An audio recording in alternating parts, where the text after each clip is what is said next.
Mini ప్రపంచానికి స్వాగతం. రాష్ట్రంలో పనిచేస్తున్న గ్రామ వార్డు సచివాలయ ఉద్యోగులకు ప్రభుత్వం తీపి కబురు చెప్పనుంది. గ్రామ వార్డు సచివాలయ ఉద్యోగుల బదిలీలకు సంబంధించి గతంలో విడుదల చేసిన జీవో 5ను సవరించేందుకు ప్రభుత్వం సుముఖంగా ఉన్నట్లు తెలుస్తూ ఉంది. ఆ మేరకు శనివారం సాయంత్రం రాష్ట్ర ప్రభుత్వంలో ఉన్న కీలకమైన అధికారులు కొంతమంది మీడియా ప్రతినిధులతో ఆ విషయాన్ని వెల్లడించినట్లుగా సమాచారం అందింది. గ్రామ వార్డు ఉద్యోగుల బదిలీలకు సంబంధించి ప్రభుత్వం విడుదల చేసిన జీవో నెంబర్ 5, 16వ తారీఖు విడుదల చేసిన సర్క్యులర్ 5 సంవత్సరాలు పనిచేసిన ఉద్యోగులు ఖచ్చితంగా బదిలీ కావాలి, వారి సొంత మండలంలో బదిలీ కావటానికి వీలు లేదు అంటూ విడుదల చేసిన ఈ సర్క్యులర్ వలన సుమారు 1,20,000 నుంచి 1,30,000 మంది వరకు ఉన్న గ్రామ వార్డు సచివాలయ ఉద్యోగులు తీవ్రమైన ఆందోళనకు గురి కావటం జరిగింది. సొంత మండలంలో పనిచేయటానికి వీల్లేదని చెప్పి ప్రభుత్వం నిబంధన విధించడం అనేది వారిని తీవ్రమైన ఆందోళనకు ఆవేదనకు గురి చేయటం జరిగింది.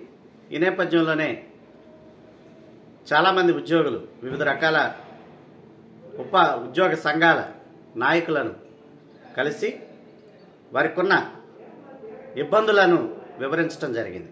ఆ నేపథ్యంలో ప్రభుత్వం మొదట్లో వెనక్కి తగ్గే అవకాశం లేదని సంకేతాలు ఇచ్చినప్పటికీ ఉద్యోగ సంఘాలన్నీ కూడా తీవ్రమైన ఒత్తిడి చేయటంతో సొంత మండలంలో పని చేయకుండా చూడాలనుకున్న ఆ నిబంధనను పక్కన పెట్టాలన్న ఆలోచనలోకి వచ్చినట్లుగా తెలుస్తుంది. ఎందుకంటే చాలామంది గ్రామ వార్డు సచివాలయ ఉద్యోగులు అరాకొర జీతాలతో మాత్రమే పనిచేస్తూ ఉన్నారు. గత జగన్మోహన్ రెడ్డి ప్రభుత్వం హడావుడిగా 1,20,000, 1,30,000 మందికి ఉద్యోగాలు ఇచ్చామని చెబుతున్నప్పటికీ వారికి తెలియని అన్యాయాన్ని, పే ఫిక్సేషన్ విషయంలో తెలియని అన్యాయాన్ని చేయటం జరిగింది. ఒక సాధారణ ప్రభుత్వ ఉద్యోగికి ఇవ్వాల్సిన నియమిత శాలరీ ఇవ్వకుండా వారి దయాదాక్షిణ్యంతో అతి తక్కువ శాలరీతో వారితో ఉద్యోగాలు చేయించడం జరిగింది. తీరా రెగ్యులర్ అయిన తర్వాత కూడా అటువంటి శాలరీస్ మాత్రమే ఉండే విధంగా ఉత్తర్వులు ఇవ్వటం అనేది గ్రామ వార్డు సచివాలయ ఉద్యోగులకు పెనుశాపంగా పరిణమించింది. ఈ నేపథ్యంలో అరాకొర జీతాలు తీసుకుంటూ, అంటే ఒక రికార్డ్ అసిస్టెంట్కి కంటే కూడా తక్కువ జీతాలు తీసుకుంటూ సొంత మండలంలో కాకుండా పరాయి మండలానికి వెళ్ళి ఉద్యోగం చేయటం లేదా అక్కడ ఉండటం, ఇదంతా కూడా చాలా ఎక్స్పెన్సివ్తో కూడింది, భారంతో కూడిందన్న విషయాన్ని గ్రామ వార్డు సచివాలయ ఉద్యోగులు వివిధ ఉద్యోగ సంఘాలకు వివరించడంతో పాటుగా ప్రభుత్వంలో ఉన్న మంత్రులను కానీ లేదా ఉన్నతాధికారులను కూడా కలిసి వారి బాధను వివరించడంతో కొంతమేరకు మొత్తానికి ప్రభుత్వంలో సానుకూల స్పందన కదలిక వచ్చినట్లుగా తెలుస్తుంది. ఆ నేపథ్యంలోనే శనివారం రాత్రి తాత్కాలికంగా ఈ బదిలీ ప్రక్రియ అంటే వాయిదా వేయటం అనేది కాదు, కానీ ఈ సవరణలు తీసుకురావడానికి అనుకూలంగా కొంత ప్రక్రియ మొదలు పెట్టడానికి వీలుగా ప్రభుత్వం ఏర్పాట్లు చేసినట్లు తెలుస్తుంది. మొత్తానికి సోమవారం రోజున జీవో నెంబర్ 5కు కొన్ని కీలకమైన